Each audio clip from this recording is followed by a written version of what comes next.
Innal hamdalillah nahmaduhu wa nasta'inuhu wa nastaghfiruh wa natubu ilaih wa na'udzu billahi min shururi anfusina wa min sayyiati a'malina may yahdihillahu fala mudilla lahu wa may yudlil fala hadiyalah. Asyhadu an la ilaha illallah wahdahu la syarikalah wa asyhadu anna sayyidana Muhammadan abduhu wa rasuluh wa la nabiyya ba'dah. Allahumma fasalli wa sallim ala hadha nabiyil karim wa ala alihi wa ashabihi ajma'in. Amma ba'du, faya ibadallah, usi nafsi wa iyyakum bitaqwallah faqad fazal muttaqun. Qala Allah ta'ala fi kitabihil karim, a'udzu billahi minasyaitonir rajim. Ya ayyuhalladzina amanu taqullaha wal tanzur nafsum ma qaddamat lighad wattaqullaha innallaha khabirum bima ta'malun. Wa qala nabiyyuna alaihi salatu wassalam, ittaqillaha haitsu ma kunta wa atbi'is sayyi'atal hasanata tamhuha wa khaliqin nas bi khuluqin hasanin. Shadaqallahul azim wa shadaqa rasuluhul karim. Jemaah salat Jumat ma'asyiral muslimin rahimakumullah. Hari ini kita sedang berada di bulan Sya'ban, bulan yang merupakan hari-hari di mana kebaikan sangat bercabang. Karena kata Sya'ban berasal dari bahasa Arab, satu akar kata tasya'aba ya tasya'abu, bercabang, bervariasi. Maka kata para ulama, penamaan Sya'ban adalah karena bulan Sya'ban adalah bulan di mana banyak sekali kebaikan yang bisa kita lakukan sebagai bulan persiapan untuk memasuki bulan Ramadan. Di antara amalan yang bisa kita kerjakan di bulan Sya'ban adalah memperbanyak puasa. Dalam sebuah hadis Rasulullah SAW disebutkan bahwa tidak ada bulan yang paling banyak Rasulullah berpuasa di dalamnya setelah bulan Ramadan kecuali di bulan Sya'ban. Sehingga bulan Sya'ban adalah bulan yang paling banyak Rasulullah berpuasa setelah Ramadan.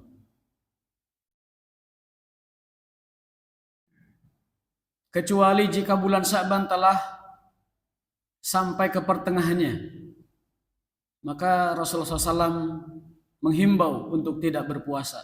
Idzan tasofa Sya'ban fala tasumu. Jika bulan Sya'ban telah mencapai pertengahannya, maka janganlah kalian berpuasa. Dikhawatirkan itu dianggap sebagai puasa persiapan Ramadan, padahal tidak ada yang namanya persiapan puasa Ramadan. La tuqaddimu siyam Ramadan biyaumin aw yaumain. Janganlah kalian mendahului Ramadan dengan berpuasa sehari atau 2 hari sebelumnya. Kecuali jika ada yang berpuasa rutin atau reguler atau mungkin sedang mengqadha hutang puasanya di Ramadan sebelumnya, maka dia masih diperbolehkan untuk berpuasa di pertengahan Sya'ban kedua. Namun bagi yang tidak memiliki kebiasaan tersebut, tidak memiliki program qadha Ramadan, maka sebaiknya tidak berpuasa di pertengahan kedua di bulan Sya'ban. Hadirin ma'asyiral muslimin rahimakumullah. Di antara amalan yang paling banyak dianjurkan dikerjakan di bulan Sya'ban ini adalah selain berpuasa, yaitu kasratu qiraatil Quran, memperbanyak membaca Al-Quran. Kalau bisa dikhatamkan di bulan Sya'ban, sebagaimana perintah umum Rasulullah SAW, Iqra'il Quran min kulli syahrin, khatamkan Al-Quran sebulan sekali. Terutama di masa-masa sekarang, di mana rumah-rumah kaum muslimin sudah banyak yang disibukkan bukan dengan Al-Quran. Padahal membaca Al-Quran di rumah-rumah kita banyak sekali faidahnya. Dalam sebuah hadis Rasulullah SAW menyebutkan bahwa innal baital ladzi yuqra'u fihi al-Qur'an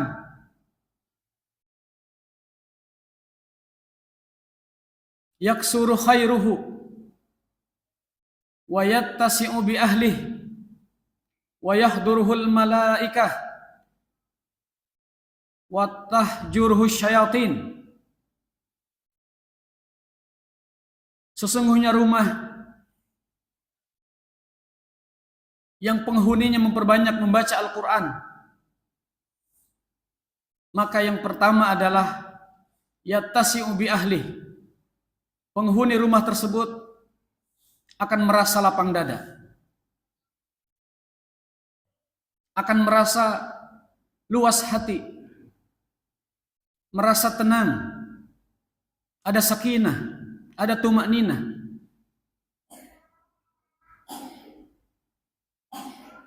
Tidak akan banyak percekcokan dan pertengkaran di rumah jika rumah tersebut dibacakan atau banyak diperbanyak Al-Quran dibaca di rumah tersebut. Karena ternyata di antara sebab rumah tangga bertengkar dan berkelahi adalah kerjaannya syaitan, bukan semata-mata karena emosi masing-masing. Bahkan dalam Sahih Bukhari disebutkan bahwa syaitan tiap hari mentarget manusia untuk dipisahkan suami istri. Bahkan di dalam surat Al-Baqarah dikisahkan tentang awal mula sihir di zaman dahulu, yufarriquna bainal mar'i wa zawjih, bahwa yang namanya sihir, bahwa yang namanya kejahatan jin, awal dan asal muasalnya adalah bagaimana mereka memisahkan, yufarriquna bainal mar'i wa zawjih, antara suami dari istrinya dan istri dari suaminya. Itu kerjaan setan nomor satu, agar orang-orang ketika bercerai dan berpisah dari pasangannya merasa sedih, merasa kecewa, berantakan, sehingga dengan begitu banyak yang menjauh dari Allah Subhanahu wa taala. Dikisahkan dalam Sahih Bukhari, setiap hari raja jin mengabsen bala tentaranya dan mengatakan, kam min zaujin farraqta, diabsen bala tentara jin, berapa pasang yang telah kau pisahkan hari ini? Jika ada yang menjawab, aku baru mengganggunya saja, maka si raja jin tersebut mengatakan, balik lagi kamu besok, sampai berhasil menceraikan mereka.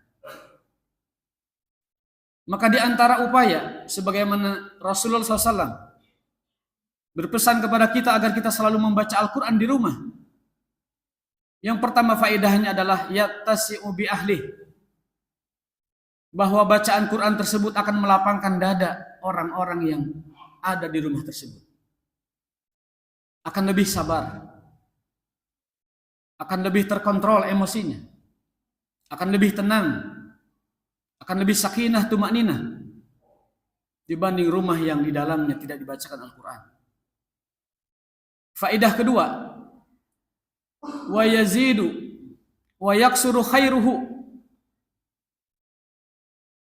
akan semakin bertambah kebaikannya, akan dilimpahkan keberkahan ke rumah tersebut, dimudahkan rezekinya, dimudahkan usahanya, dimudahkan kesulitan-kesulitannya jika ada.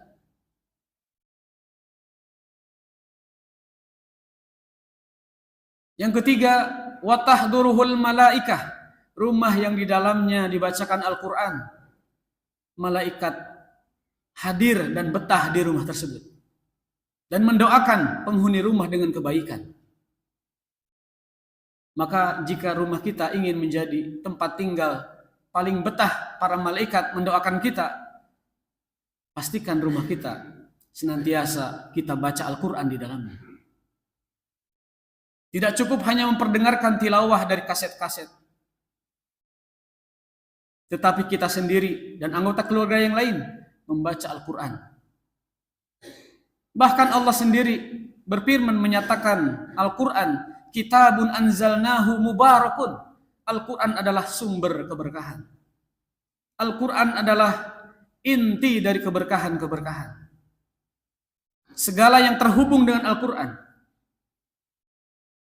segala yang relate dengan Al-Quran, diberkahi Allah Subhanahu wa ta'ala. Karena Quran adalah sumber dari keberkahan. Kitabun anzalnahu mubarakun. Sumber dari keberkahan-keberkahan Al-Quran. Maka pastikan di rumah kita senantiasa dibaca Al-Quran. Jangan sampai dia hanya menjadi pajangan. Sehingga Al-Quran dari sejak beli sampai hari ini masih tersimpan rapi. Karena jarang dibaca. Sungguh ironi. Data menyebutkan bahwa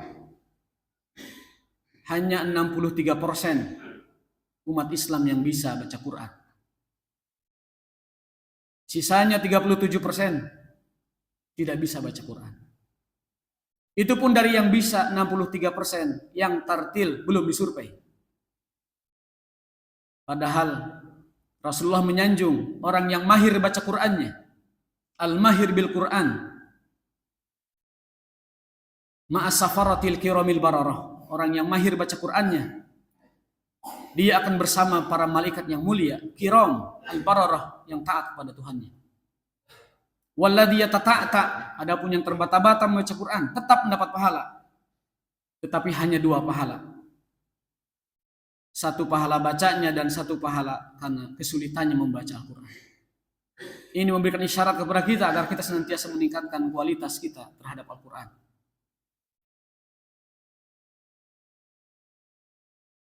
Faedah keempat, apabila kita senantiasa mengisi rumah dengan Al-Quran, wa tahjuruhu syayatin, syaitan akan meninggalkan rumah kita. Maka apabila kita jarang baca Quran di rumah, setan betah di rumah kita. Tentunya kita tidak ingin rumah kita disesaki oleh syayatin. Bukan hanya setan, syayatin, setan-setan, jin, jurig-jurig kumpul sadayana di rumah kita. Kalau kita jarang membaca Quran di rumah, tentunya betahnya jin dan setan di rumah kita akan berdampak kepada situasi rumah dan juga kebaikan rumah kita. Maka 4 faedah ini harus senantiasa kita renungkan agar menjadi penyemangat dan motivasi kita menjaga rumah kita dengan Al-Quran, kita mengisi rumah kita dengan Al-Quran, kita mengupayakan keberkahan rumah kita dengan Al-Quran, kita mengupayakan ketenangan, ketentraman, keharmonisan dengan Al-Quran. Belum lagi faedah kelima, iqra'ul Quran fa innahu ya'ti syafi'an fa innahu ya'ti yaumal qiyamah syafi'an li ashabi. Senantialah baca Al-Quran, senantiasalah baca Al-Quran, karena kelak Al-Quran akan datang kepada kita di hari kiamat, syafi'an li ashabi, menjadi syafaat di hari kiamat.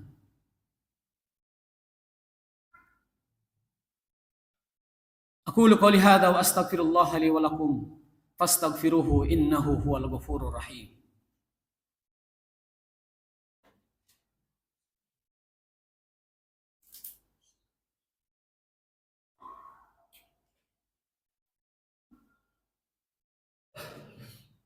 Alhamdulillahi rabbil alamin. Wa bihi nasta'inu ala umuri dunya waddin. Asyhadu an la ilaha illallah wahdahu la syarika lah. Wa asyhadu anna Muhammadan abduhu wa rasuluh wa la nabiyya ba'dah. Hadirin ma'asyiral muslimin rahimakumullah. Baca Quran yang bagaimana? Yang diinginkan, diridhoi oleh Allah Subhanahu wa taala dan dianjurkan oleh Rasulullah SAW. Membaca Al-Quran di dalam surat Al-Muzammil tidak sembarang membaca Al-Quran. Akan tetapi warattilil Qur'ana tartila, bacalah Al-Quran dengan tartil. Membaca Quran dengan tartil adalah yang pertama, mura'at ahkamul huruf, memperhatikan hukum-hukum, hak-hak setiap hurufnya. Yang kedua, mura'at makharijul huruf wa sifatuha, memperhatikan makhraj-makhraj huruf dan sifat-sifatnya. Ada yang hembus, ada yang tidak.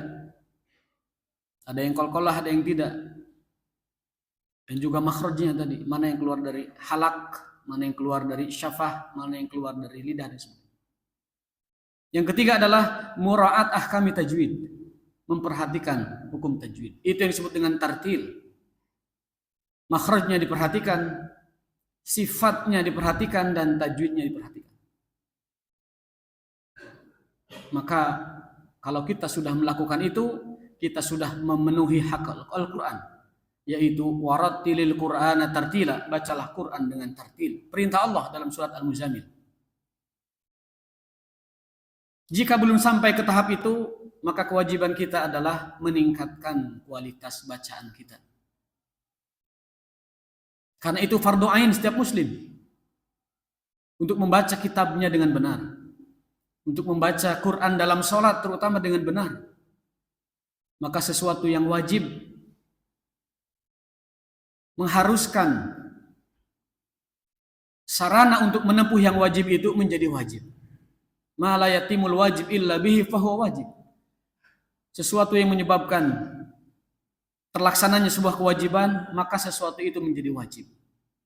Maka jika kita diwajibkan membaca Al-Quran dengan tartil, hukum belajar Quran pun menjadi wajib. Tujuannya agar kita dapat membaca Quran dengan benar, baik ketika sholat maupun ketika di luar sholat. Mudah-mudahan Allah memberikan taufiknya kepada kita agar dapat berta'amul, berinteraksi dengan Al-Quran sebaik-baiknya guna mencapai kebahagiaan di dunia maupun di akhirat.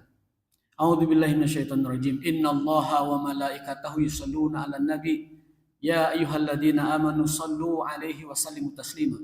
Allahumma shalli 'alaihi, Allahumma ighfirlil muslimina wal muslimat wal mu'minina wal mu'minat al ahya' minhum wal amwat innaka sami'un qaribun mujibud da'awat wa yaqdiyal hajat.